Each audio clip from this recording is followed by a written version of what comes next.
Meus irmãos, a paz do Senhor, que alegria nós estarmos aqui nesse domingo para aprendermos da palavra de Deus, no domingo de manhã, na nossa EBD, Escola Bíblica Dominical, onde temos o grande privilégio de assentarmos como aluno e ouvirmos os ensinamentos da palavra de Deus, para que assim possamos estarmos na presença de Deus, como Deus exige que nós nos encontrarmos na presença dele.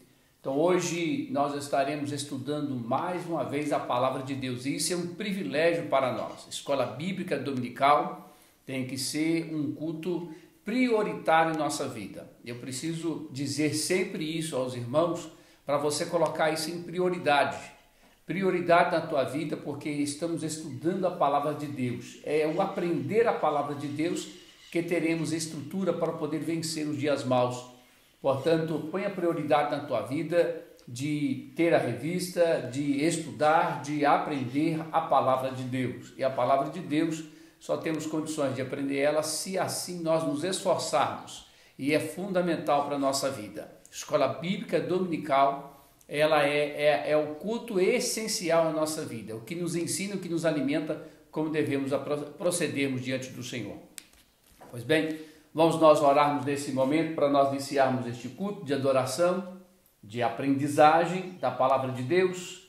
Senhor Jesus, nesse dia eu agradeço pela oportunidade que o Senhor nos dá de estarmos aqui nesta manhã, iniciando a nossa escola bíblica dominical. Senhor, que esse desejo de querer aprender esteja no coração de todo o teu povo, todos os teus filhos, de todo o nosso campo.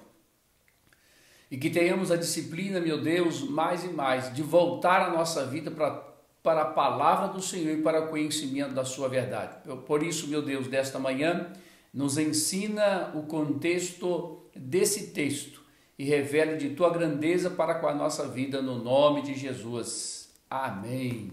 Glória a Deus. Vamos, meus irmãos, abre aí a sua revista da nossa Escola Bíblica Dominical. Hoje nós vamos estar estudando sobre o Salmo 56.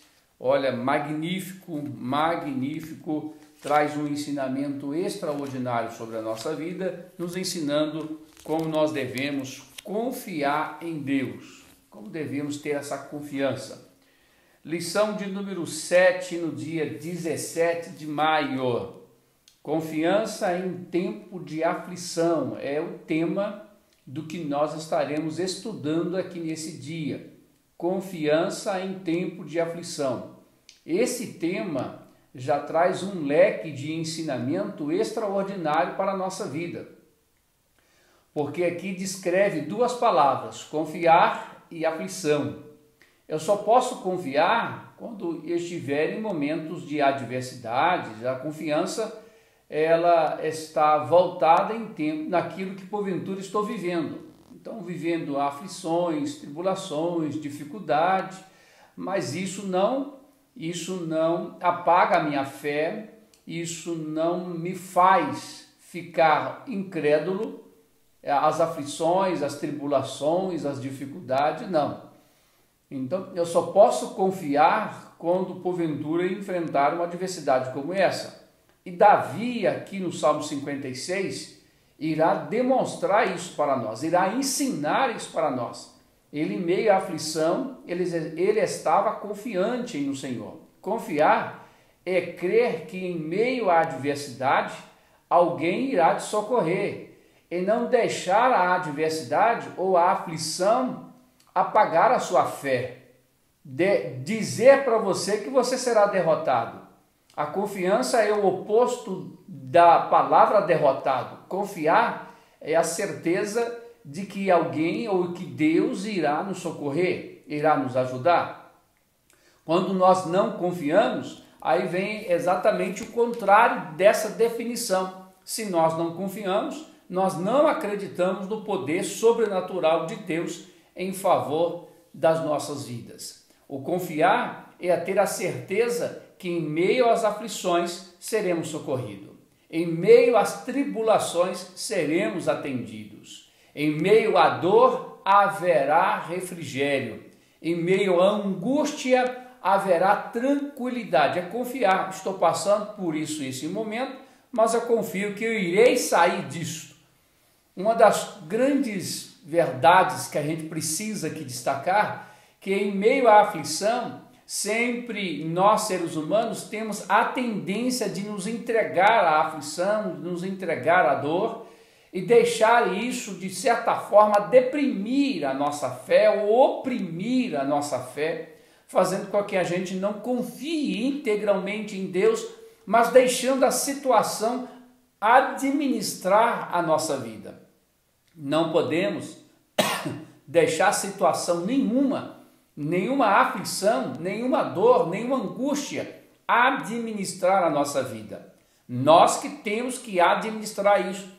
E o Salmo 56 dá exatamente esse entendimento para nós. Confiar em Deus, confiança em tempo de aflição.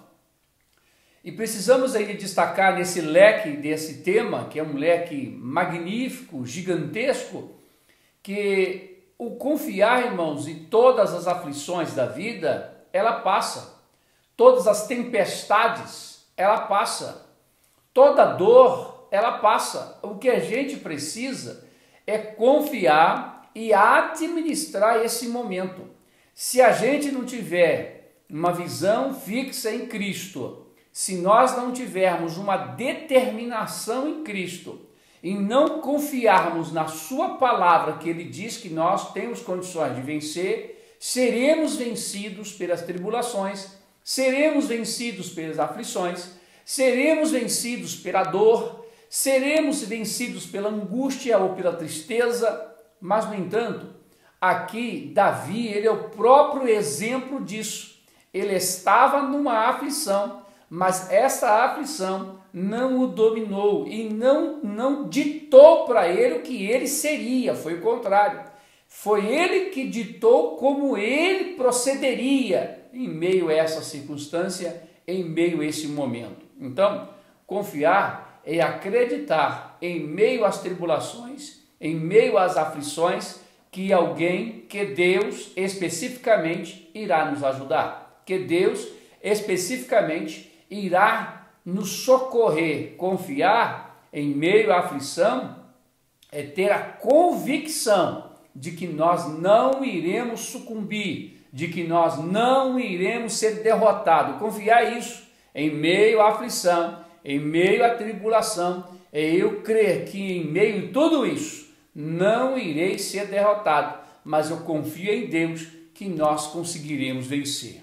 Pois bem, com essa definição da proposta, do tema aqui hoje da nossa escola bíblica dominical, confiança em tempo de aflição, vamos seguir agora nos tópicos do que aqui o autor aborda de maneira tão extraordinária, levando-nos a um entendimento ainda mais preciso do Salmo 56, confiança em tempo de aflição. Texto áureo. Quero dizer aos irmãos, antes de começarmos o texto áureo aqui, quem não tem a sua revista, é o Salmo 56. Abra a sua Bíblia no Salmo 56 e acompanha dali a ministração da palavra de Deus para a sua vida nesta manhã, na nossa EBD. Texto áureo, Salmo 56, 11. Em Deus tenho posto a minha confiança. Não temerei o que me possa fazer o homem. Salmo 56, verso de número 11. Não irei abordar uma dissertação nesse texto que acabamos de ler, porque iremos fazer isso no decurso dos tópicos e algumas das vezes retornaremos aqui. Verdade aplicada.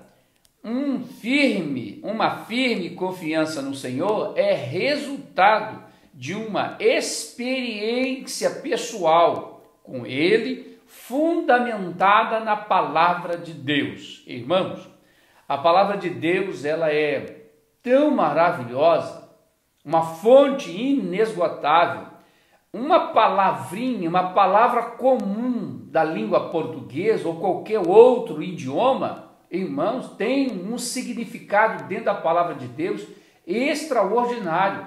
Olha, a verdade que é colocada aqui para nós aplicarmos. Uma firme confiança no Senhor é resultado de uma experiência pessoal, uma firme, inabalável. O vento assopra, mas não me arranca. A maré levanta, mas não me afunda. Tento até aniquilar a minha carne, mas não consegue matar a minha alma. Tento até trabalhar o lado psicológico, mas não consegue apagar a minha fé. Firme é isso. Em meio de todas as adversidades, eu permaneço, eu continuo, eu estou firme. Olha, quando está dizendo aqui que é o resultado, é firme, é uma confiança no Senhor, é o resultado de uma experiência pessoal. Olha, a experiência pessoal é aquilo que você está vivendo com Deus no presente momento, ou aquilo que você já viveu com Deus em outros tempos. Olha, é necessário nós compreendermos que eu tenho essa firme convicção, confiança, porque eu já experimentei, eu já vivi outras situações de aflições, e confiante em Deus eu consegui superar. E tenho certeza que nesse momento você está se reportando em ações, em atitudes, em tempos diferentes que você viveu, mas que você confiou e Deus te livrou. E essa experiência faz com que nós tenhamos e prossigamos ter mais confiança no Senhor, ainda mais no presente momento que estamos vivendo. Porque as aflições que já passamos, as tribulações que já vivemos, nos proporciona, nos capacita e nos dá uma conscientização de confiarmos mais em Deus, porque em tempos passados Deus já nos livrou. Em tempos passados Deus já nos conduziu, Deus já nos tirou de lá. Então no presente Deus não será diferente, Ele irá agir também em nossa vida. Haja vista que os tempos de aflições são diferentes uns dos outros. As aflições também são diferentes uma das outras. Tem aflições que pode atingir, que de certa forma, psicologicamente. Tem aflições que pode atingir uma certa pessoa e outro não atinge. Porque cada um de nós temos uma estrutura. Só que Deus, em 1 Coríntios capítulo 10, versículo 13, Paulo escreve aos Coríntios esclarecendo exatamente isso. Eu não posso dizer que a aflição do que eu estou passando, ela é superior à capacidade que tenho de superá-la, de vencê-la. 1 Coríntios 10, 13 diz lá a Bíblia, a palavra de Deus, Paulo esclarecendo aos Coríntios, não veio sobre vós provação senão humana. Ou seja, algo que nós temos possibilidade de superar e de vencer. E ainda a Bíblia diz, antes com a provação, Deus dará o escape.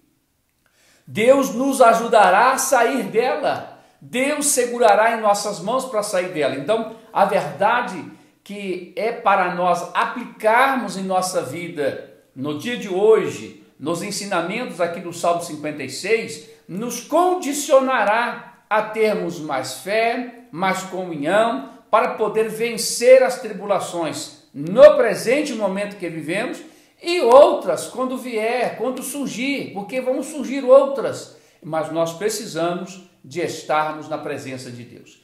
E a experiência, irmão, a gente só tem experiência vivendo ela. Experiência não se adquire em livros. Experiência não se adquire em livros, experiência não se adquire em faculdades, em leitura, não. Experiência se adquire passando por ela, vivendo o momento, vivendo a aflição. Aí você tem a experiência, e a experiência te proporciona ter mais fé, porque você olha por algo que você já passou, e quando você olha por aquilo, você vai ver, passei por isso, venci isso, eu confiei em Deus e Deus me ajudou para sair disso. A experiência é essa, é viver um momento, acreditar que Deus nos ajuda e sair desse momento muito mais fortalecido do que quando nós entramos. Uma outra questão que a gente precisa destacar aqui, estamos vivendo esta pandemia, e quando nós saímos dessa pandemia, nesses dias nós tivemos uma videoconferência, e o pastor Renato, que é o nosso quarto vice-presidente, disse algo extraordinário. Numa videoconferência que nós tivemos aqui esses dias, ele disse que nós não voltaremos à normalidade. E ele explicou por que nós não voltaremos. Porque agora nós temos uma experiência em que a igreja nunca em seu tempo, nos seus 21 séculos, viveu. Então nós não voltaremos à normalidade. Estaremos de forma muito diferente, porque essa experiência que estamos vivendo agora está nos proporcionando uma condição melhor para nós estarmos diante de Deus. Como assim, pastor? Porque nesse momento estamos vivendo algo tão diferente, em que, se nós soubermos vivermos essa aflição, pautado na palavra de Deus, nós não estaremos vivendo numa normalidade. Porque agora, irmão, nesse momento, nós não estamos na igreja, nós não estamos na escola dominical na igreja, mas a escola dominical está aí na tua casa, e isso não é normal, está fora do normal. Mas quando nós retornarmos aos cultos na igreja, o nosso culto não será mais normal, os nossos louvores não serão mais os mesmos, porque vai ter uma essência a mais disso que estamos vivendo, dessa experiência que estamos vivendo. Só temos condições de ensinar alguma coisa para alguém quando vivemos ou quando temos uma experiência, e a experiência é passar por ela, é o que está acontecendo com a gente aqui hoje. A palavra de Deus é tão rica que nós pegamos uma palavra simples, uma frase, e dessa frase Deus vai enriquecendo, trazendo algo novo para a nossa vida. Vamos lá, objetivo da lição. Número 1, apresentar o contexto histórico do Salmo 56, 2, observar os aspectos da oração que Davi apresentou a Deus. 3, ensinar que devemos ter plena confiança em Deus. Irmão, esse é o objetivo. Esses 3 objetivos, a gente precisa guardar esses 3 objetivos aqui. Quando aguardamos esses 3 objetivos desta lição, iremos aprender a experiência dessa lição, iremos colocar em prática em nossa vida. Vamos no texto de referência, o tempo voa. Salmo 56, verso de 1 até o verso 8, diz assim: tem misericórdia de mim, ó Deus, porque o homem procura devorar-me e me oprime, pelejando todo dia. No dia em que eu temer, hei de confiar em ti. Em Deus louvarei a sua palavra, em Deus pus a minha confiança, e não temerei que me possa fazer a carne. O que me possa fazer a carne? Todos os dias torcem as minhas palavras, todos os meus pensamentos são contra mim para o mal. Ajuntam-se, escondam-se, espiam os meus passos, como aguardando a minha morte. Tu contaste as minhas vaqueações, põe as minhas lágrimas no teu odre, não estão elas no teu livro? Irmãos, não iremos fazer comentário no contexto desse texto, porque pretendemos fazer isso dentro do tópico. Vamos lá então? Glórias a Jesus. Vamos para a compreensão do esboço desta lição. O esboço dessa lição, número 1, é um contexto histórico que nos mostra uma experiência de alguém que teve uma experiência de que a sua vida estava em risco em 2 ângulos: dentro do seu próprio convívio social, dentro da sua própria nação, e em segundo, em nações contrárias em que era contida como seu inimigo. 2. A oração de Davi em meio ao caos, em meio à aflição. Nós precisamos de ter uma atitude de oração. E aqui Davi, ele traz um exemplo de que ele especifica como ele estava vivendo e passando, e ele demonstra a sua confiança em Deus. 3. Confiança em tempo de crise. Então, o esboço da lição irá nos mostrar o contexto, irá nos mostrar uma ação de oração, irá nos mostrar uma confiança. Contexto, oração e confiar. Vamos então, número 1 do esboço dessa lição, do tópico que nos mostra o contexto. Vamos aprender um pouco do contexto do que está inserido no Salmo 56. Um Salmo que nos dá um exemplo de confiança em meio às aflições. Tópico 1, contexto histórico.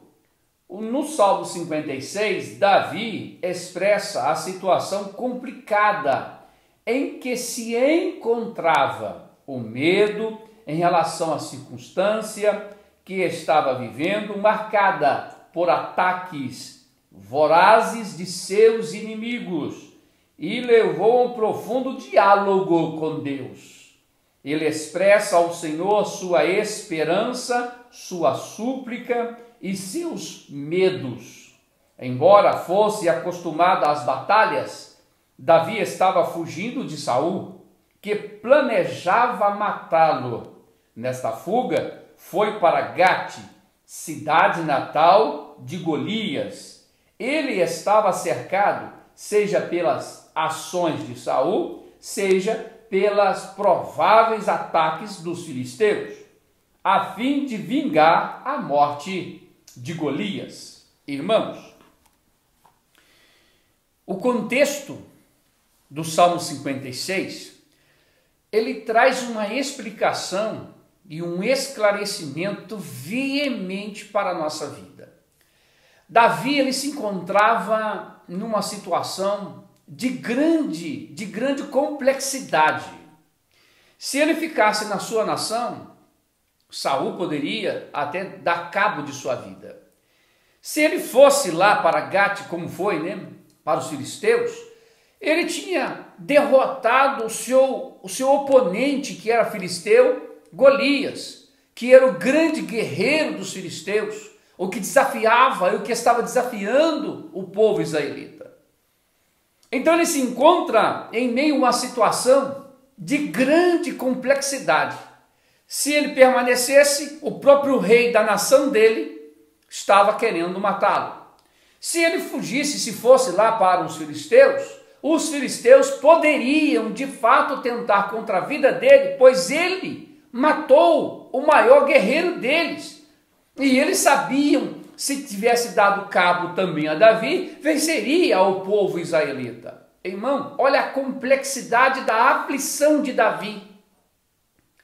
A aflição de cada um, irmão, é dosada pela condição que cada um tem de poder vencê-la. Então, a minha aflição que eu passo é diferente da aflição que você passa, porque cada um de nós temos uma estrutura. Aí nós vamos ficar exatamente com essa palavra de 1 Coríntios 10:13, que não vem sobre nós provação humana, ou seja, daquilo que eu tenho condições de superar, de vencer.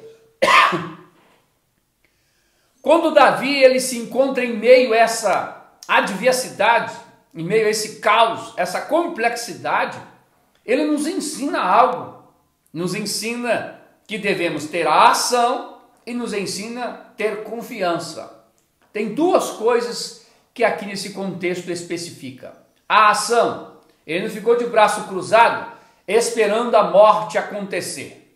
Ele ficou de braço cruzado esperando que Deus iria de tão somente livrá-lo de dado momento. Não, ele teve ação, ele teria que sair dali. Quando ele chega lá em Gate, ele teve uma outra ação, mas ele confiava. A minha ação, irmãos, não significa que eu não confio. A minha ação compete que eu tenho que fazer. Tem coisas que eu tenho que fazer, não é Deus quem vai fazer. E tem outras coisas que não é eu que vou fazer, é Deus quem vai fazer, porque não me compete, está além das minhas forças, está além da minha capacidade. está além do meu entendimento, aí é Deus. Mas eu tenho que ter esses dois princípios: agir e confiar. Eu vou agir, a minha ação não possibilita uma atitude de incredulidade, não. A minha ação me possibilita ou me dá entendimento de que eu tenho que confiar na hora em que as minhas mãos não podem fazer. A minha ação é isso. E aqui eu posso, então eu faço. Enquanto eu entendo naquilo que eu não posso, aí Deus faz. Porque a ação, a minha ação é uma e a ação de Deus é outra. E nós precisamos saber diferenciar uma coisa da outra. Então o contexto nos mostra isso. Davi, ele não ficou de braços cruzados. Ele não ficou dizendo: o Senhor tem que fazer para mim. Deus não tem que fazer nada para ninguém, irmãos. Deus faz por misericórdia. Agora aqui eu marquei algo também do que o autor propõe aqui. E vejo que ele mostra o contexto do texto do Salmo 56, porque esta é a proposta do esboço da lição, mostrar o contexto. Olha, que diz assim: o medo em relação à circunstância que estava vivendo, marcada por ataques vorazes de seus inimigos, o levou a um profundo diálogo com Deus. O ataque vorazes de seus inimigos, da sua própria nação, que é do seu próprio rei, e dos filisteus, que era outra nação. Esses ataques levou a ele a ter uma experiência, levou a ele a enfrentar o seu medo. Irmãos, tem gente que acha, por exemplo, estão falando sobre Davi, que Davi era destemido.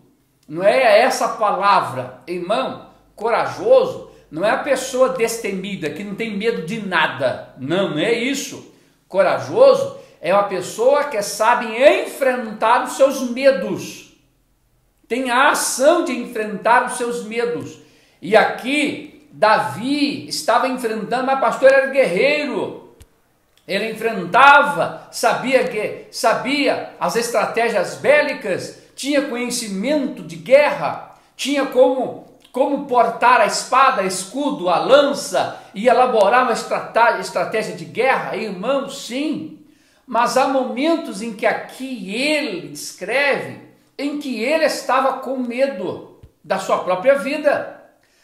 E ele teve que enfrentar o seu medo nesse exato momento dessa pandemia que estamos vivendo, irmãos. Temos que enfrentar, ainda que temos medo, mas temos que enfrentar. E aqui nos mostra que as circunstâncias em que Davi estava vivendo não era favorável a ele. Por isso que aqui nos ensina a confiar. Confiar em meio a circunstâncias desfavoráveis. Aí que eu tenho que confiar. E aqui, o contexto do Salmo 56 leva-nos exatamente a isso. A confiar em meio a uma circunstância de provação. Em meio às aflições, que é a temática da lição de hoje. Quando aqui o texto do Salmo 56 descreve que os seus inimigos vorazmente procuravam contra a vida dele, ele tinha a ação, como eu já disse, e ele confiava. Ação é não ficar parado, não ficar estacionado, esperando as coisas caírem do céu. Só quero te dizer uma coisa, irmão: quem caiu do céu foi o diabo. Ele foi lançado dos céus, de onde Deus habita, onde Deus está e para onde nós iremos. Ele foi expulso de lá. É ele que caiu do céu. Não espere isso não. Nós iremos para o céu. Glória a Deus. Vamos lá. Essa circunstância, ou essa experiência, leva a um diálogo profundo. Aí vem a confiança. Ação e confiança. Um diálogo profundo com Deus. Outra coisa interessantíssima que o autor aqui aborda, que está no contexto, ele expressa ao Senhor sua esperança, sua súplica e seus medos. Irmãos, Ele aqui está expressando ao Senhor que ele esperava em Deus, que ele suplicava a Deus e que ele, quando suplicava, estava dizendo que estava com medo. São três coisas distintas, totalmente distintas uma das outras, estas três palavras. Esperança, irmão, esperança em meio ao medo é um confronto gigantesco. Esperança em meio às aflições é uma confusão, essa é a palavra, é uma confusão de fé e incredulidade. Em meio ao medo, em meio às aflições, assim nós tivemos esperança, nós não iremos voltar a nossa vida para a incredulidade. O não acreditar no que Deus pode fazer. Olha, o medo está, irmãos, dentro da gente. O que quer causar pavor, o que quer fazer com que a gente sinta-se derrotado, está dentro da gente. E isso de todas as maneiras quer sair para fora e quer nos dominar. Mas quando eu tenho esperança, não serei dominado pelo medo, mas irei dominar o medo. Aí tem uma outra palavra que aqui, o contexto desse texto nos mostra, que o autor aqui também, de forma brilhante, nos leva a pensar, súplica, que é a oração. Nesse exato momento ele está dizendo, eu espero no Senhor, a minha esperança é no Senhor, porém estou com medo, mas eu espero no Senhor. E ele suplica, mas porém estou com medo. Mas ele suplica a Deus porque ele sabe de que Deus iria socorrer ele, de que Deus iria atender a súplica dele. Suplicar é colocar minuciosamente nos pés do Senhor a sua necessidade. O que você precisa e assim necessita. Quando aqui o contexto desse texto leva-nos ao entendimento de esperar, de suplicar, porém a esperança e a súplica está rodeada com medo. Existe um medo dentro da gente, mas Davi, ele conseguiu superar o medo na esperança. Ele conseguiu superar o medo na súplica. Por isso que nós estamos todos os dias orando às 20 horas após o culto que estamos realizando aqui diariamente nos canais da igreja. Todos os dias, às 20 horas. É a doutrina da igreja de que nós devemos dobrar o nosso joelho por alguns minutos. Aí o minuto é seu, quem vai determinar o minuto é você. Mas nós estaremos de joelho, estamos de joelho, suplicando a Deus para que possamos vencer esses momentos mal em que estamos vivendo. Que temos necessidade de vencer esses dias maus. E só vamos conseguir vencer os dias maus se esperar e se suplicar. Glórias a Jesus. Olha, outra coisa interessante que está dentro desse contexto, embora fosse acostumados a batalhas, ele era guerreiro, foi treinado para isso, venceu inúmeras guerras, estava vencendo, estava lutando, estava guerreando, era comandante, conduzia o exército para poder vencer, estava acostumado a enfrentar milhares e milhares de pessoas, estava acostumado a enfrentar a morte de frente, combatendo a morte de frente, estava acostumado com isso.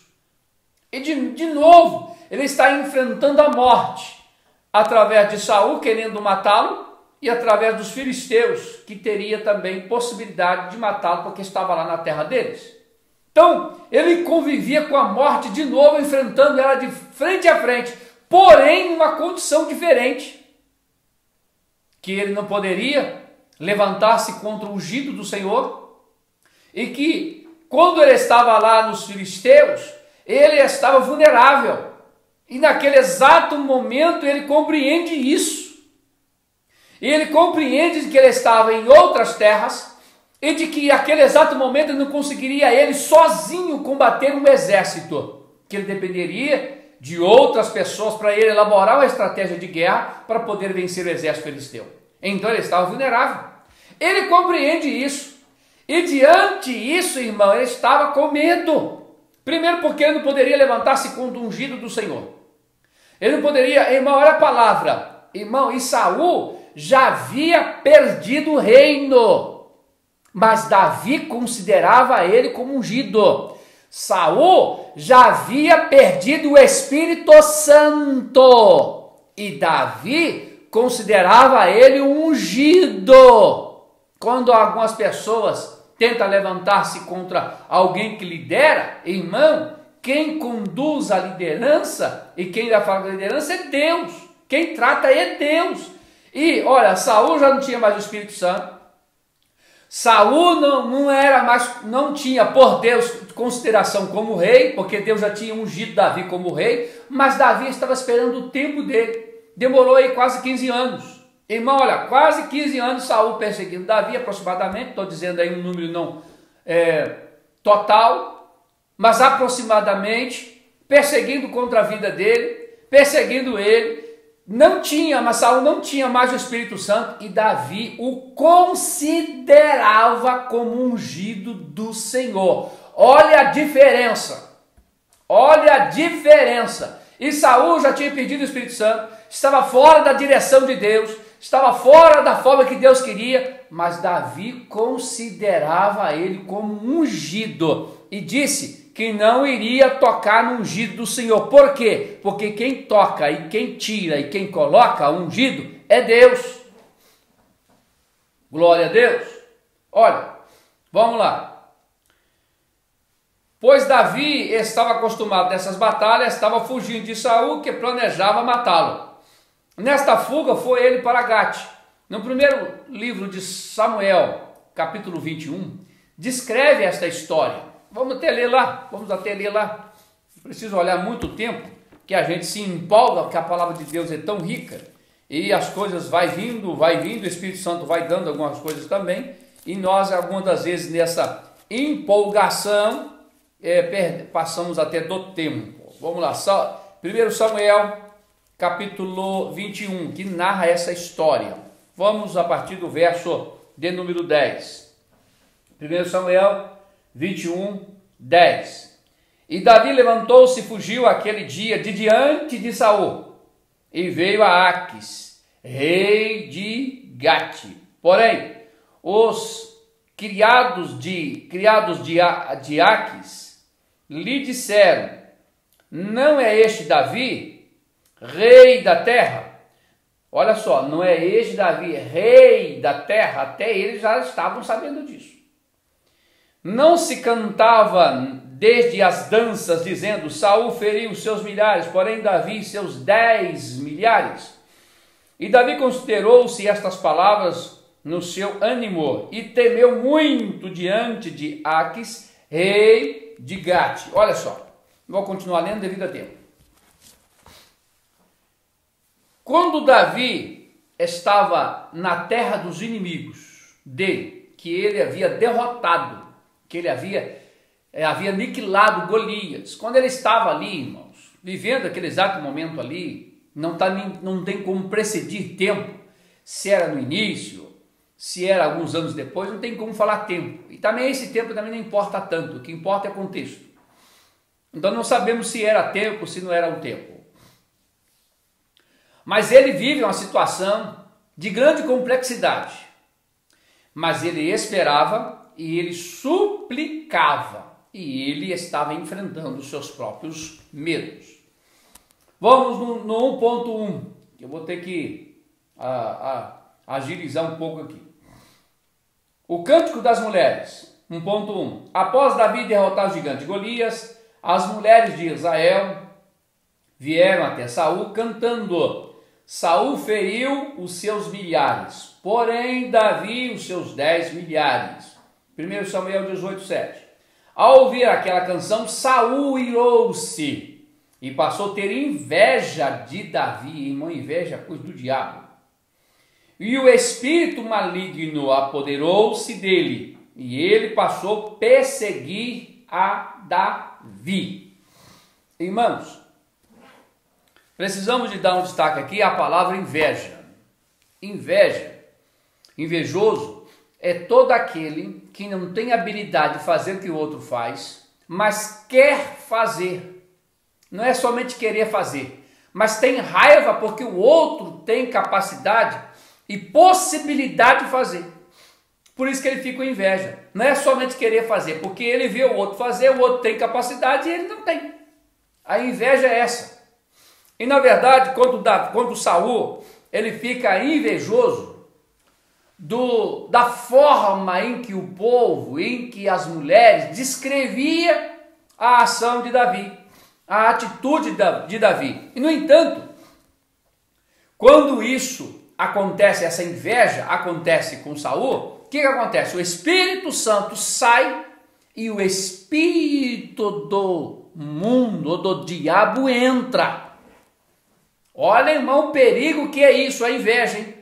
Quando você tem inveja de alguém por ter alguma coisa e você não ter, você tem raiva porque ele tem, ou alguém exerce uma função de liderança e você tem raiva porque ele exerce a lição de liderança, e você vê que você não tem a capacidade que o outro está fazendo, irmão, eu não posso olhar uma liderança e ficar com inveja dela, não. Eu tenho que agradecer a Deus porque tem alguém me liderando, me conduzindo. E aqui Saul, ele fica invejoso dessa circunstância, dessa situação. Quando a inveja entra, irmão, o Espírito Santo sai. Olha que perigo que é isso. Quando a inveja entra, o Espírito Santo sai, e o espírito do diabo, falar espírito do diabo, né? O demônio, para ser mais preciso, entra. O espírito maligno, como diz aqui a revista, entra. O demônio entra. Aí, irmão, será um caos na vida dessa pessoa. Portanto, não deixa a inveja te dominar, domine ela. Uma coisa que eu achei muito interessante também aqui, é o que está proposto na revista dos professores. Eu vou ler aqui essa frase. A inveja de Saul a inveja de Saul que ficara escondida até que veio à tona quando ouviu as mulheres cantando. Um ciúme cruel começou a ferver em sua alma e ele ficou irado e descontente. Irmão, estava já isso dentro do coração de Saul. Mas depois que alguém começou a falar, ou começou a cantar, ou começou a dizer, ou começou a afirmar que era Davi, os olhos estavam só para Davi, aí, irmão, ele colocou para fora o que já estava dentro do coração dele. Ele colocou para fora o que estava já dentro do coração dele. Porque, na verdade, alguma coisa pode até existir dentro da gente, mas não podemos deixar que isso nos domine. Pode até existir, mas não podemos deixar que isso nos domine. Quando alguma coisa externa falou, foi falando, foi cantando, as mulheres foi dizendo, aquilo aflorou, colocou para fora o que já estava dentro do coração dele. Cuidado, cuidado com isso. Não deixa que o seu sentimento humano te domine, mas deixe que o Espírito Santo habite na sua vida. 1.2. As ações dos inimigos de Davi. Davi estava enfrentando diversos conflitos. Primeiro, Saul, tomado por inveja, planejava sistematicamente a morte de Davi. Este parece escapar, foge e procura abrigo entre os inimigos do povo de Deus. As agressões dos seus inimigos eram sem trégua. Eles eram incansáveis. O Novo Testamento enfatiza as investidas das forças espirituais malignas que tentam destruir aqueles que estão em Cristo. Ou seja, a ênfase não é tanto quanto as pessoas, mas o Espírito que influencia e usa as pessoas. Irmãos, olha que coisa terrível. o rei de Israel perseguia o próximo rei de Israel. Olha que coisa terrível. Um rei em pleno exercício perseguia o outro rei que entraria em exercício após esse sucumbir. Que na verdade já havia sucumbido, porque Deus já havia negado e Deus já havia ungido Davi. Mas Davi estava esperando Deus colocar ele lá. Davi estava esperando Deus colocar ele lá. A própria nação, os próprios soldados que talvez foram treinados até por Davi, ou treinou junto com Davi, ou enfrentou batalhas junto com Davi, foi comandado por Davi, agora estava perseguindo Davi. Bem provável que isso aconteceu, não está escrito isso não, mas uma lógica não é muito expressiva esta lógica, de que o rei, quem comandava o exército é o rei. E ele determina uma ordem para ir contra Davi, para matar Davi. Então, bem provável que soldados que foram treinados, que foram para batalhas com Davi, que saiu para a luta com Davi, que seguiu as ordens de Davi, a estratégia de guerra de Davi, que estava indo perseguir Davi. E esses soldados tinham conhecimento como Davi se portava, como era a sua personalidade na batalha. Esses soldados sabiam disso. Irmão, por que Davi foge lá para os filisteus? Por que Davi foge lá para essa região? Porque Davi também, irmão, olha, é uma lógica, isso é uma lógica que eu estou dizendo. Sabia de que esse exército, de que esses soldados, comandado por Saul, estavam com eles em grande batalha, estavam com ele em batalhas. Venceu batalha juntamente com ele. E esse exército, esses soldados, tinha conhecimento da estratégia dele. Então é a coisa lógica que eu estou dizendo aqui. E ele, por sabedoria, diz o seguinte: meu maior inimigo agora é aquele que conhece a minha fraqueza, que é o meu exército, da qual eu comandei, da qual eu ensinei, da qual eu estudei junto com eles. Eles sabem, alguns soldados, sabem a minha estratégia de guerra, como vou me portar. Então, o maior inimigo dele agora é Saul e não os filisteus. Por isso que ele vai lá para os filisteus, porque os filisteus, na verdade, não tinham conhecimento total da sua estratégia de guerra, não tinha. Mas os outros soldados de Israel, sim, estou falando de uma questão lógica, viu, irmãos? Lógica, não é o contexto aqui. E quando ele vai para lá, irmão, ele vai numa forma de estratégia. Aí que vem a palavra aqui, assim, aí vou usar o contexto. A estratégia de Davi era exatamente preservar a sua própria vida. E ele vai lá para os filisteus porque ele sabia que, de certa forma, ainda que lá estava correndo risco de vida também, mas que, de certa forma, ele teria possibilidade de lá permanecer vivo. A ação. E nessa meia ação, a esperança e a súplica, irmão. A ação dele não está dizendo que ele não confia, não é nada disso. A ação dele possibilita a ele de suplicar e de confiar mais em Deus. E quando ele vai para lá, quando ele está lá, irmão, para ele, de certa forma, seria o local de proteção. Porque lá ele se sentiu, de certa forma, protegido, ainda que era inimigos, ainda que era um exército inimigo, ainda que era uma nação inimiga. Mas lá, irmão, era menos danoso do que ficar lá em Israel. Estou falando uma questão lógica. Não está isso no contexto da Bíblia. Não está. Ele não vai querer perguntar, mas você está achando isso? Não estou achando nada. Não está escrito isso. Estou trabalhando com uma lógica. Esta é uma lógica mais sensata para nós acreditarmos. Irmãos, quando ali ele está, quando ele chega, ele tem esperança e ele confia e ele suplica. E ele faz essa oração no Salmo 56. Que está dizendo, olha, os filisteus também estão tentando contra a minha vida, como é que eu vou fazer? Olha a súplica dele. Os filisteus estão tentando também contra mim, como é que eu vou fazer? Senhor, tem misericórdia de mim. Glórias a Jesus. Vamos lá, 1.3, irmãos. Estamos quase aí 1 hora falando. E não saímos ainda do tópico 1. Deixa eu até agilizar um pouco aqui. Mas são coisas tão gloriosas. As temáticas que são colocadas aqui, mas a palavra de Deus é tão rica que uma pequena palavra se torna algo um livro.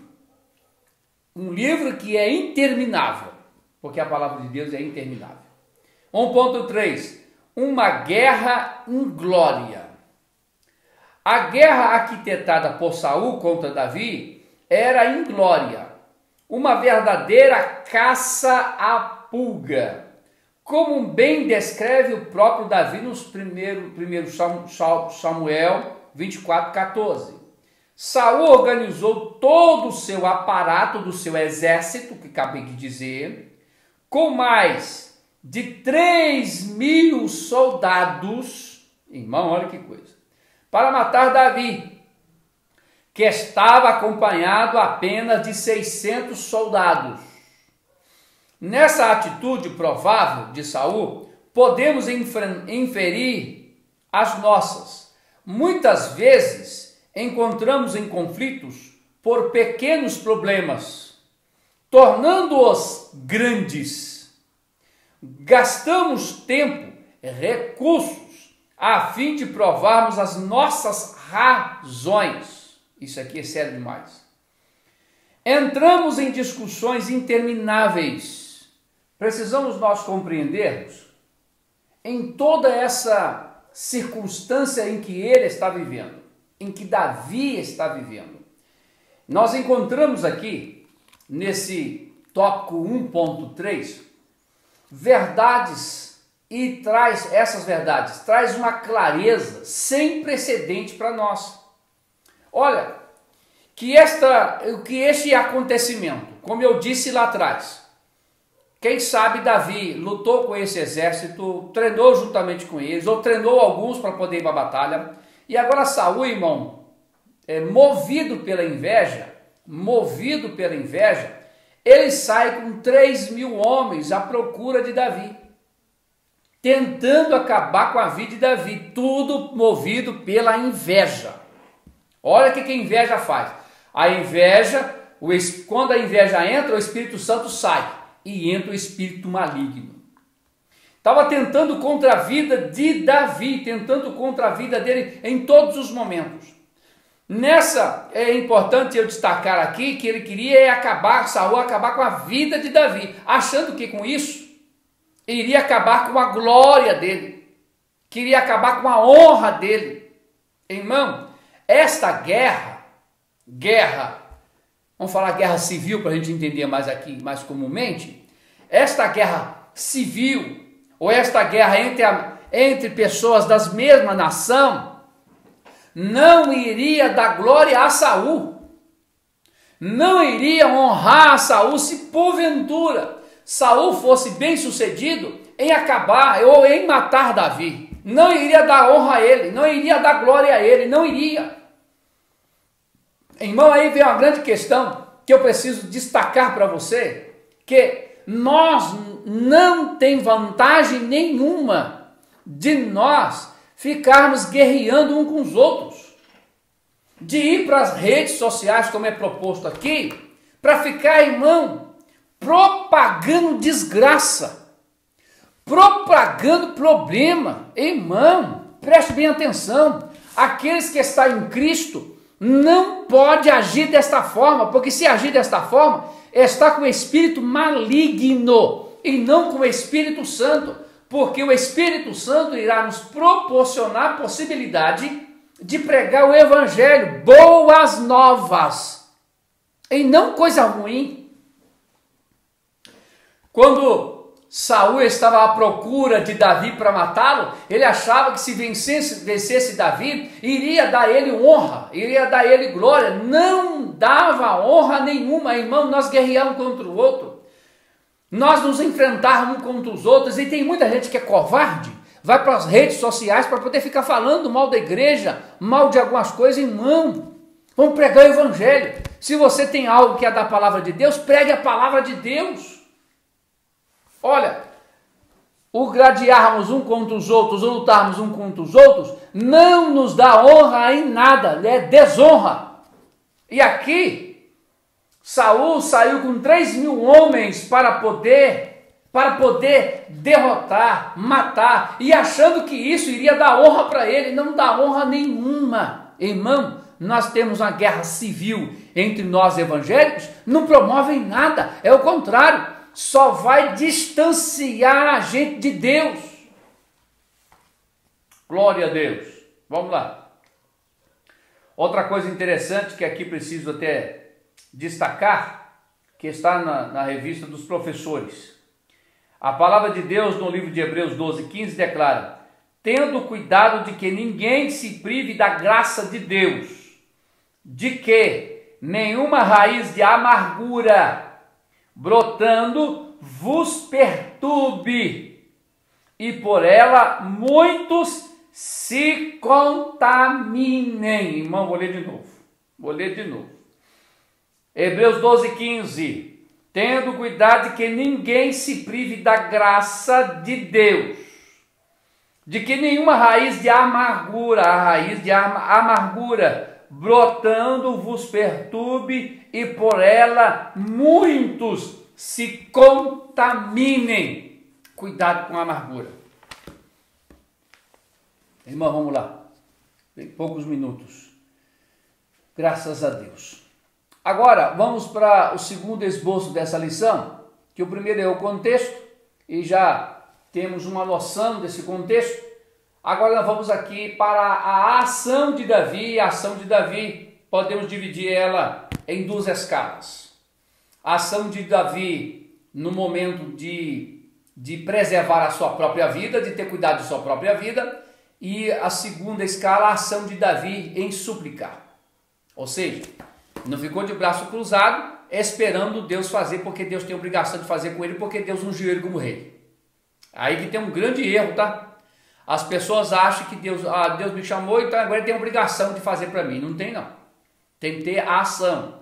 Tem duas ações aqui que é colocada. E essas duas ações que nos mostra aqui de Davi: primeira ação, preservar a própria vida. Segunda ação, súplica. Preservar, agir para que ninguém tentasse contra a vida dele, ainda que ele era ungido do Senhor. Deus já havia ungido ele como rei, mas ele não estava exercendo ainda o reinado. Ele não estava se escondendo atrás disso. Tem gente que se esconde atrás disso. Não se esconde atrás daquilo que Deus te deu, não, meu irmão. Não se esconde atrás da unção. Deus me ungiu para mim pastorear a igreja. Eu não posso me esconder nisso. Me esconder no sentido de quê? Agora Deus é obrigado a fazer. Ele me ungiu para isso, ele tem que fazer. Ele tem que me proteger, ele tem que me livrar. Irmão, Deus não tem obrigação de fazer nada para ninguém. Tem gente que não consegue entender disso que eu falo, né? Irmão, quem lê Bíblia compreende isso. Quem lê Bíblia compreende isso. Deus faz por misericórdia. Deus faz por bondade. E Davi, ele não se escondeu naquilo que Deus já havia dado para ele. Ele não se escondeu nisso, ele teve ação. Ele teve ação. Então o que ele fez? Agiu para preservar a sua própria vida. Segunda ação, súplica. Ele suplicou a Deus: Deus, eu estou aqui na terra dos filisteus, tenha misericórdia de mim. Eles estão arquitetando alguma coisa contra a minha vida, tenha misericórdia de mim. Vamos lá. A oração de Davi. É interessante observar os aspectos da oração que Davi apresentou a Deus diante da circunstância que estava enfrentando. Ao observarmos a oração de Davi, poderemos extrair diversas lições a serem seguidas. 2.1. Pedindo misericórdia. 2.2. Levas em conta a minha peregrinação. 2.3. Faça a tua justiça. Olha, vamos destacar aqui em preeminência a temática desse tópico 2, a sua preeminência nos seus subtemas, pedindo misericórdia. A oração de Davi, aí nós vamos lá, no Salmo 56, abre sua Bíblia lá, no Salmo 56, para nós identificarmos agora essa súplica em oração, a ação de preservar a vida e a ação de súplica. Ele faz isso veementemente. Olha aqui no verso de número 1. tem misericórdia de mim, ó Deus. Olha a oração dele. Ele está pedindo misericórdia. Misericórdia. Deus, a palavra misericórdia, Deus não nos dá aquilo que merecemos. Aí você fala, mas que é isso, pastor? Misericórdia significa Deus não nos dá aquilo que merecemos. O que merecemos? Morte, porque pecamos. Mas Deus não nos dá a morte, Deus nos dá a vida. Misericórdia é isso. Deus não nos dá o que merecemos. Merecemos a morte, mas Ele não nos dá a morte, Ele nos dá a vida. Glória a Deus. Quando ele pede misericórdia, ele está pedindo ao Senhor Deus, eu sei que eu mereço a morte. Eu sei que eu sou pecador. Eu sei que eu erro. Mas tem misericórdia de mim? Deus, eu sei que eu sou merecedor até de morrer pela mão de Saul, pela mão dos filisteus. Ele está dizendo isso. Mas Deus tem misericórdia de mim? Me conceda o livramento, o escape.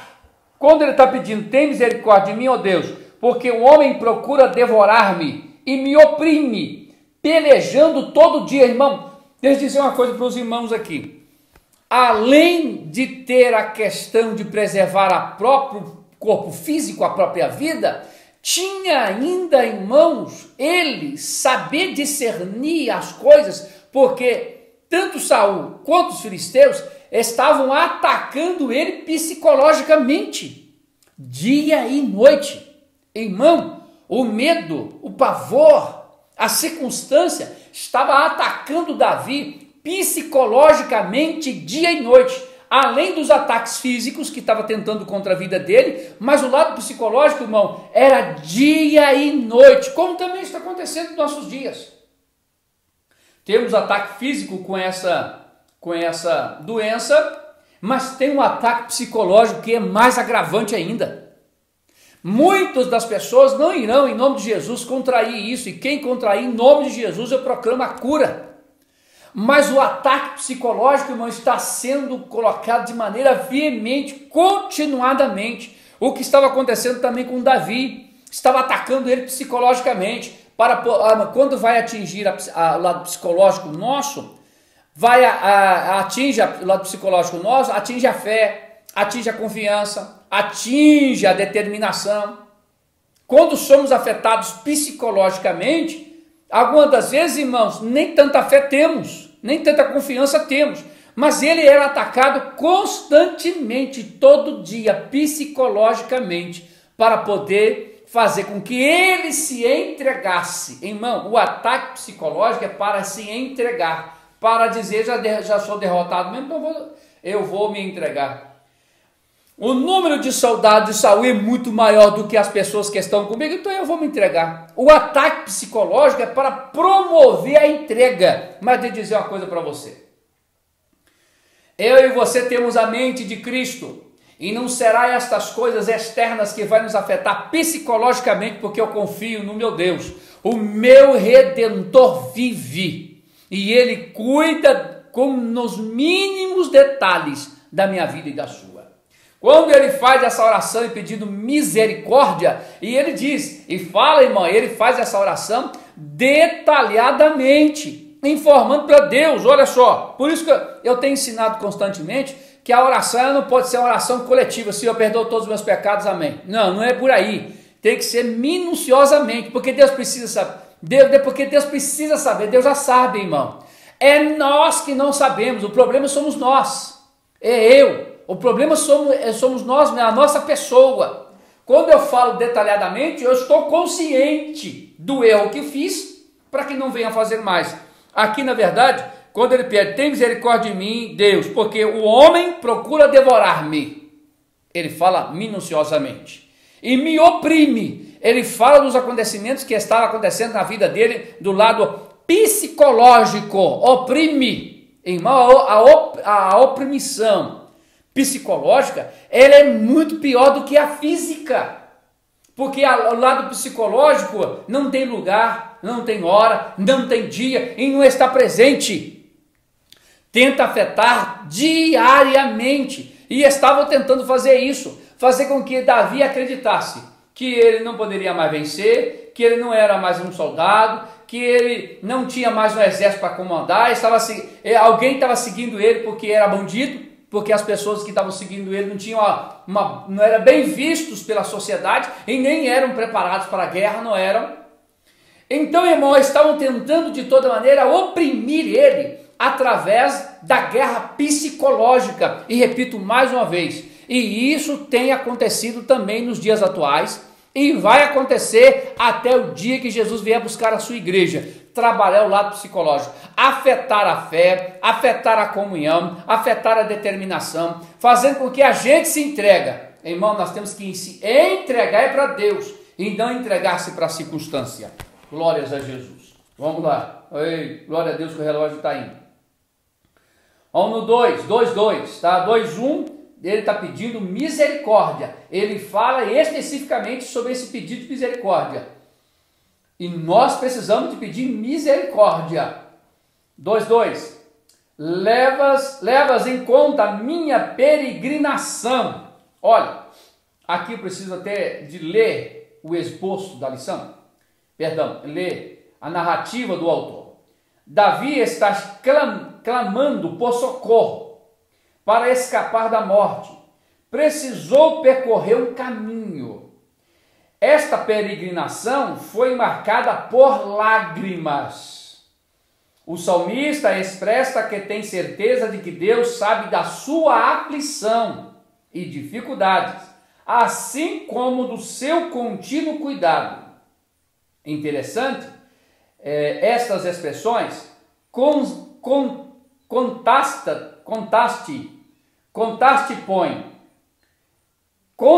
e põe no odre,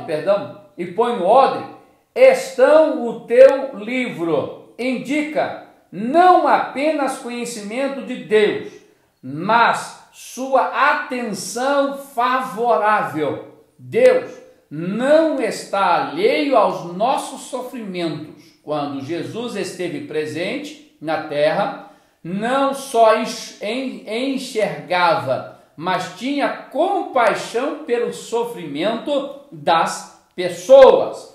Olha, quando Davi ele ora pedindo misericórdia, em meio a esse pedido, em meio a esse clamor, em meio a essa súplica, em meio a essa peregrinação, porque nós estamos peregrinando em terra que não nos pertence. Nós não somos daqui, nós somos da cidade celestial, nós somos do céu.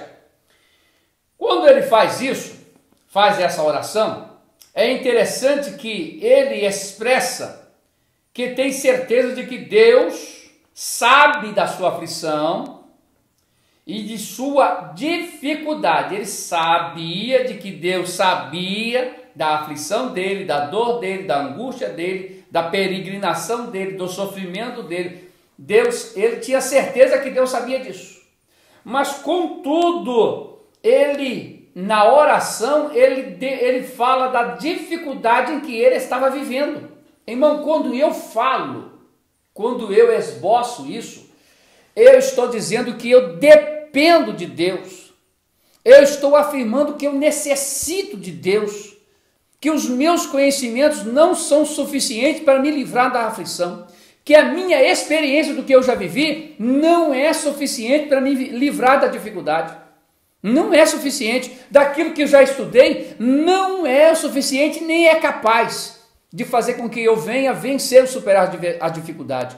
Quando eu falo, quando eu oro, mesmo sabendo que Deus já sabe, que Deus já entende, que Deus já conhece, mas quando eu falo isso, automaticamente estou dizendo, Deus, eu, ser humano, automaticamente estou reconhecendo que eu dependo de Deus e que eu estou vendo que de fato eu preciso mesmo de Deus. As minhas aflições só conseguirei superar elas se de fato eu estiver na presença de Deus e viver veementemente na presença dele. E que essas dificuldades, mesmo Deus sabendo, mas que eu, quando identifico que essa aqui é uma dificuldade para mim, então eu estarei dependendo exclusivamente de Deus. É o que Davi nos ensina, que nós dependemos exclusivamente só de Deus. 2:3. Graças a Deus. Tem muitas outras coisas aqui, irmão. A palavra de Deus é nova e ela não cessa, é a fonte inesgotável. 2, 3. Faça a tua justiça. Interessante até destacar aqui também ler. Davi indaga ao Senhor e os seus inimigos Davi indaga ao Senhor se os seus inimigos escapariam. Davi estava enfrentando tal situação em decorrência de ter exercido o seu chamado.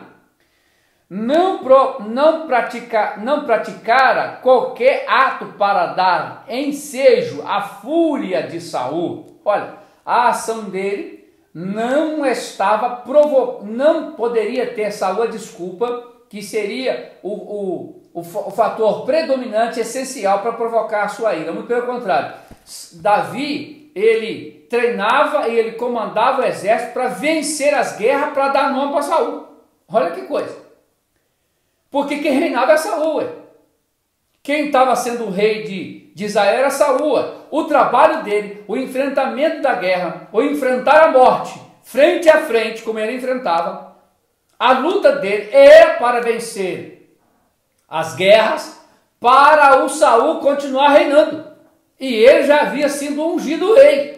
Mas ele estava trabalhando não para ele, estava trabalhando para o rei Saul. Mas Saul, irmão, porque o Espírito Santo saiu, entrou o espírito maligno, não enxergava isso. Quando o espírito maligno, por isso dá para a gente identificar quem tem o espírito maligno e quem tem o espírito do Espírito Santo. Dá para identificar.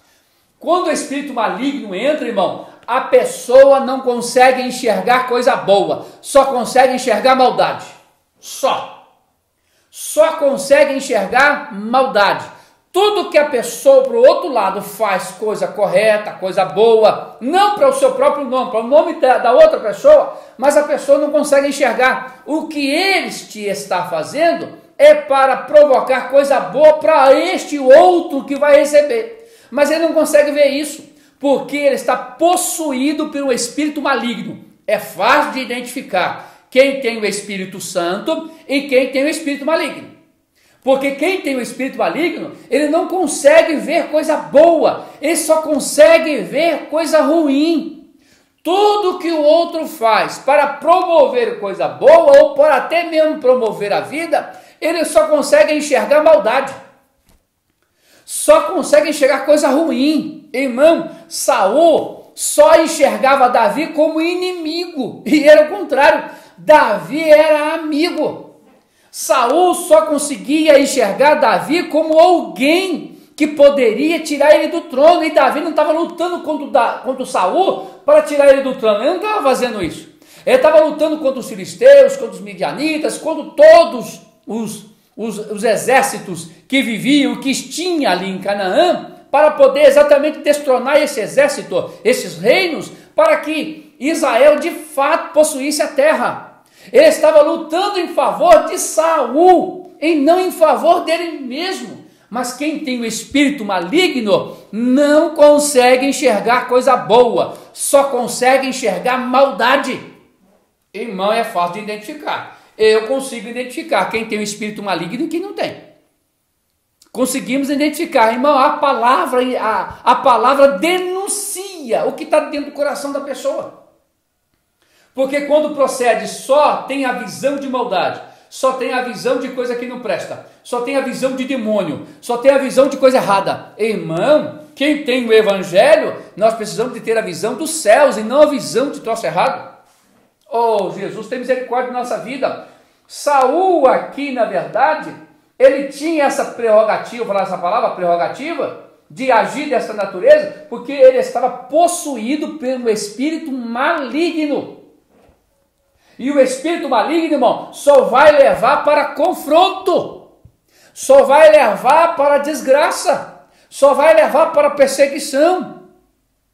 Eu quero até te dizer uma coisa: nós seres humanos não devemos ter a característica de inimigos uns dos outros. Nós crentes não podemos ter a característica de inimigo um do outro. Nós crentes não devemos ter a visão de tudo que o outro faz está errado. Se está tudo errado, vamos lá ajudar para sair do erro então, ué. Se está tudo errado, por que não estende a mão para sair do erro? Irmão, dizer que está errado e não ajudar é pior do que aquele que está fazendo o erro. É pior, porque está sendo conivente. Então tira de lá, ajuda a sair de lá. Aqui, quando Davi pede justiça, é porque Davi, não queira você pedir a Deus justiça com aquelas pessoas que porventura está te perseguindo. Ou venha perseguir. Tem a psicose também nesse negócio de perseguição, tá? Tem gente que é psicótico nisso. Está todo mundo me perseguindo, é uma psicose. Vai se tratar. Olha, quando Davi está pedindo justiça, irmão, é no contexto de Antigo Testamento. Eu preciso separar isso para vocês, apesar que o meu tempo está terminando. Tem gente que pega as atitudes do Antigo Testamento e quer incorporar ela com as atitudes do Novo Testamento. Não pode. Não deve, é fora da Bíblia, do contexto da Bíblia. As atitudes do Antigo Testamento é dente por dente, olho por olho. As atitudes lá era essa, era vingança. As atitudes do Novo Testamento é o contrário. Se te der um tapa no rosto, oferece a outra face. Se te perseguir, se te caluniar, não fique triste. Bem-aventurados quando caluniarem e dizerem falso sobre você. Não fique triste. A atitude do Antigo Testamento era de justiça mesmo. Agora, a minha atitude do Novo Testamento, não. Deus não é justiceiro. Deus não é justiceiro. Essas ações aqui, irmãos, é do Antigo Testamento. Você precisa separar muito bem isso. Aqui é lei. O que rege aqui é a lei de Moisés. O que rege a minha vida e a sua hoje é a graça. É o que Jesus fez por nós. Lá era dente por dente, olho por olho. A graça, se dá-me um tapa no rosto, eu tenho que dar outro lado. Se me persegue, eu não tenho que ter uma revanche, querer matar o outro. Não, não é isso. A atitude aqui de Davi é uma coerente com a lei. A minha atitude e a sua atitude tem que ser coerente com a graça, que é diferente. Não misture isso, irmãos. Tem gente que pega, principalmente o livro de Salmos. O livro de Salmos leva muito a isso, a confronto pessoal, que era comum no Antigo Testamento. Era comum esta guerra, confronto pessoal, rivalidade pessoal, inimizade pessoal, como Saul e Davi aqui que estou narrando. Isso era comum no Antigo Testamento. E Deus não julgava isso dessa natureza. Agora, no Novo Testamento, irmão, não tem essa rivalidade, não pode ter. Não pode ter esse confronto pessoal, não pode ter. Então não pegue essas atitudes e as ações do Antigo Testamento e queira transportar para o Novo. As ações e atitudes do Antigo Testamento é da lei de Moisés. A ação e atitude do Novo Testamento é a graça de Cristo, que é muito mais pesada de se fazer e difícil de se realizar do que do Antigo Testamento. Do Antigo Testamento, se me desse um tapa, eu também poderia dar outra, não tinha problema nenhum. Agora, do Novo Testamento, não, se me der um tapa, eu tenho que dar outra face. Se me pedir uma túnica, eu dou ela. Se me pedir uma capa, eu dou ela. Eu não posso querer de volta. É o contrário. Irmão, é mais difícil. Portanto, repito, as atitudes do Antigo Testamento, como por exemplo do que nós estamos falando aqui de Davi, como ele está pedindo justiça, não queira você pedir justiça. Irmão, se eu for pedir justiça, como nós vivemos agora esses dias aí, eu vivi e vivo constantemente esses confrontos, essas calúnias contra mim, contra a igreja, irmão, se eu pedir justiça, estou sendo feiticeiro. Eu não vou pedir justiça, não vou pedir não, Quem vai julgar isso é Deus, não, eu tenho que ter compaixão de quem está me caluniando. Eu não posso ter essa atitude, não, meu irmão, não posso, porque é antibíblico. A graça é o contrário. Se me bate na face, tem que dar outra. É fácil? Não é de maneira nenhuma. Fácil não. É muito difícil, mas eu tenho que cumprir a Bíblia na minha vida. Eu tenho que cumprir a Bíblia porque eu quero ir para o céu. Eu quero estar morando no céu a minha eternidade. Então, não utilize o pretexto de que Deus vai fazer justiça. Não utilize isso. Não utilize isso com o pretexto do que nós estamos estudando aqui hoje. Davi estava na lei e eu e você estamos na graça, graças a Deus. Vamos lá, temos ainda a nossa Santa Ceia, agora às 10 horas da manhã, viu, meus irmãos? Santa Ceia para todo o campo, todas as nossas igrejas, para todos os membros. Vamos participar da Santa Ceia do Senhor online. É uma coisa comum, não é? Isso me agrada? Não me agrada.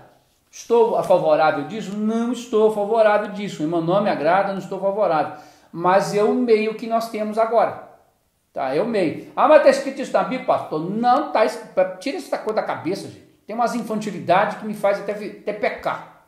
Gente, não é tudo que a gente vai fazer que tem que estar escrito na Bíblia, não. É a questão de consenso. É a questão de sensatez. A questão de inteligência e coisa racional. Então, nesse momento, é um momento que estamos passando, é o que nós temos que fazer, ué. Não tem outro mecanismo, temos que usar esse mecanismo, tá bom? Então, 10 horas agora é a nossa Santa Ceia e vamos participar da Santa Ceia. O que aqui, irmão, está em questão é relembrar a morte do Senhor até que Ele venha. Mas pastor, não tem que estar reunido, diz lá em 1 Coríntios capítulo 11? Sim, meu irmão, mas esse momento é diferente. Nós estamos vivendo um momento diferente, então nós temos que saber administrar isso. E isso, irmãos, não é o fator predominante de tudo, não. O fator predominante é eu e você termos comunhão com Deus para poder participar da Santa Ceia do Senhor. O fator predominante é esse, ter comunhão com Deus. Então, Santa Ceia agora às 10 horas da manhã. Bem, vamos lá, deixa eu terminar aqui a nossa aula porque está chegando já o horário. 3. Confiança em tempo de crise. Ao escrever este salmo, Davi demonstrou atitudes que revelam confiança no Senhor em tempos difíceis. A confiança é pressuposto da oração. Ao dobrar os joelhos diante da face de Deus, é preciso fazê-lo com fé, tendo certeza do agir de Deus. A experiência de Davi alimenta a nossa confiança no Senhor.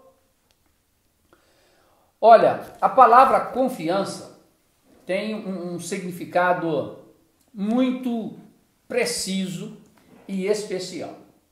Quando Davi dá essa ideia de confiança, irmão, ele fugir de Saul e ir para os filisteus, não está dizendo que ele não confia, ele está tendo ação. Tem gente que mistura muito isso.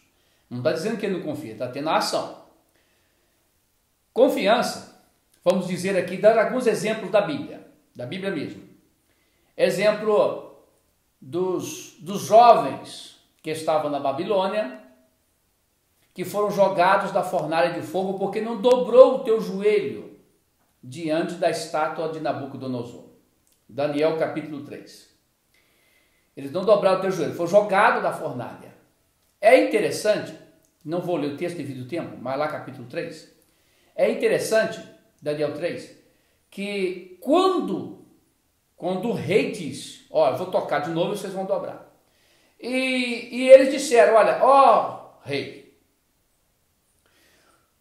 o senhor pode até fazer tudo isso, pode tocar, pode fazer, porque o rei, antes disso, ele transmite a palavra, quem vai te livrar da fornalha? Quem vai te livrar da minha mão? Aí ele diz o Senhor, olha, se Deus quiser, eles disseram, esses 3 jovens, Ananias, Misael e Azarias, se esses 3 jovens, eles disseram, se Deus quiser, Ele pode nos livrar da tua mão. Olha a confiança, falando com o rei. Porém, se Ele não quiser, Ele pode nos livrar de onde o Senhor vai nos colocar. Esse é o sentido da fala dele, da fala deles. O que acontece? Eles não dobraram, foram jogados na fornalha de fogo, mas eles confiavam em Deus. Se Deus quiser, Deus nos livra da tua mão. Se Deus não quiser, não tem problema, é outro sentido também, porque nós confiamos em Deus. Irmão, confiar é isso.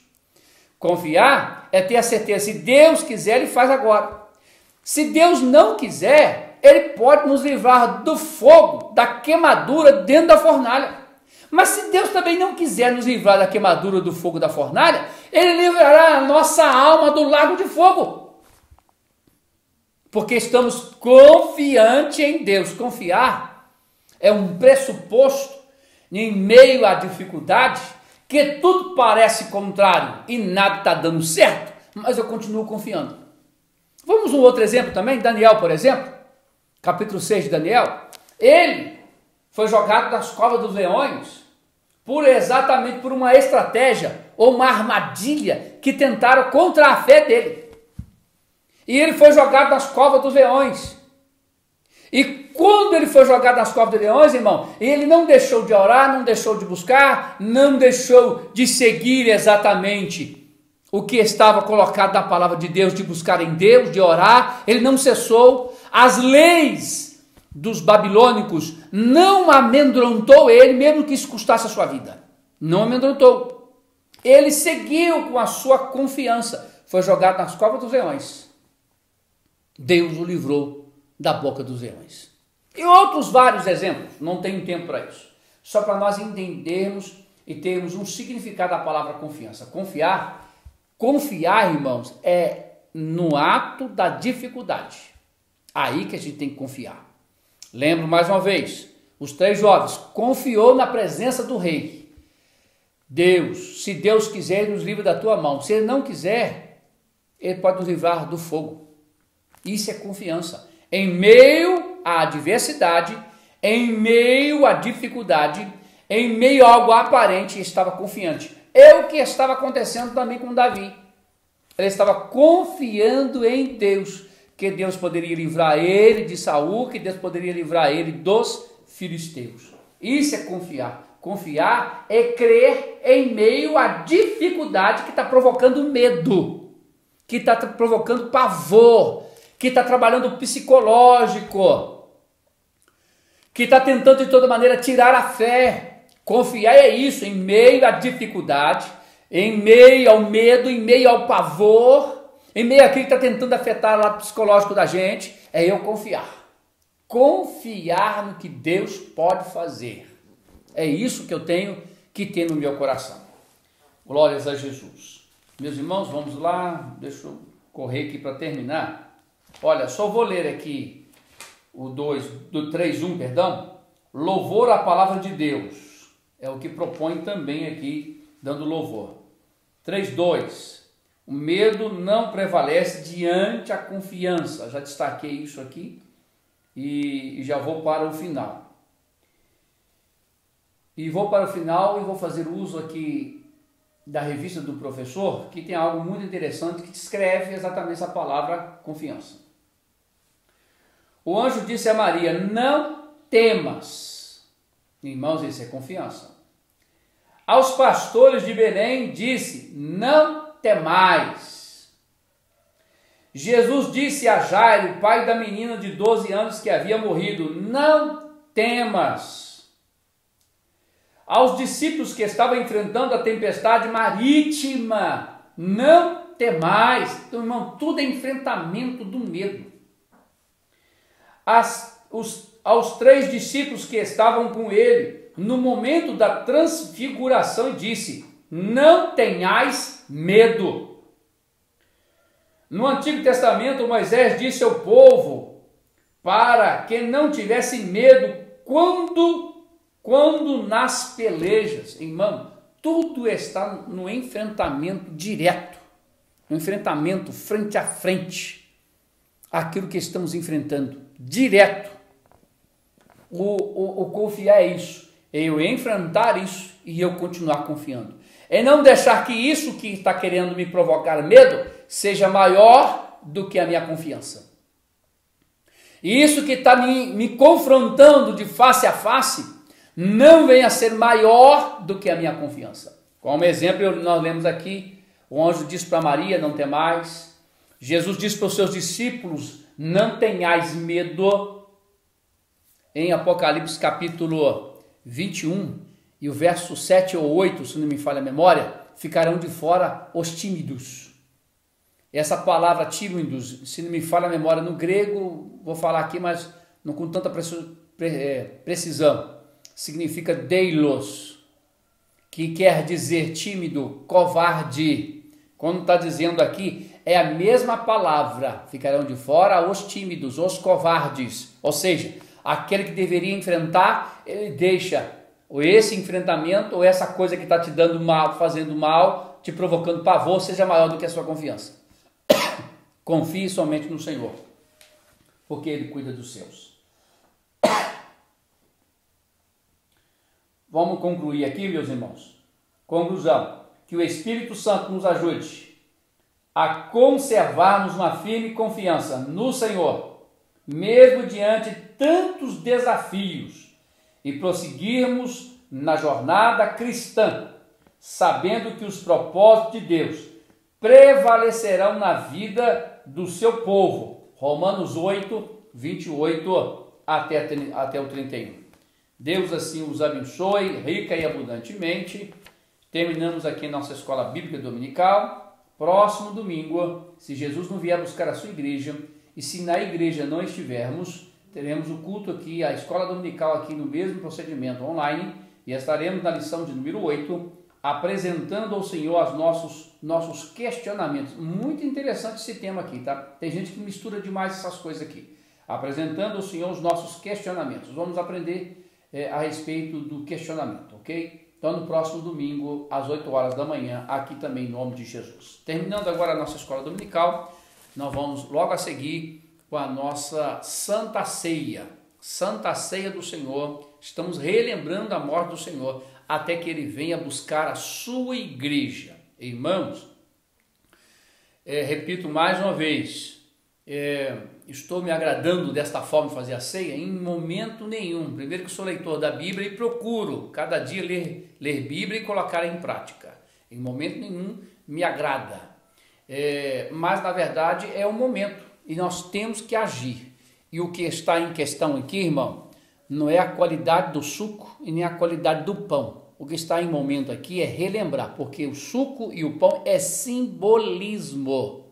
Não vem com essa ideia de transubstanciação não, tá? É simbolismo, meramente simbolismo.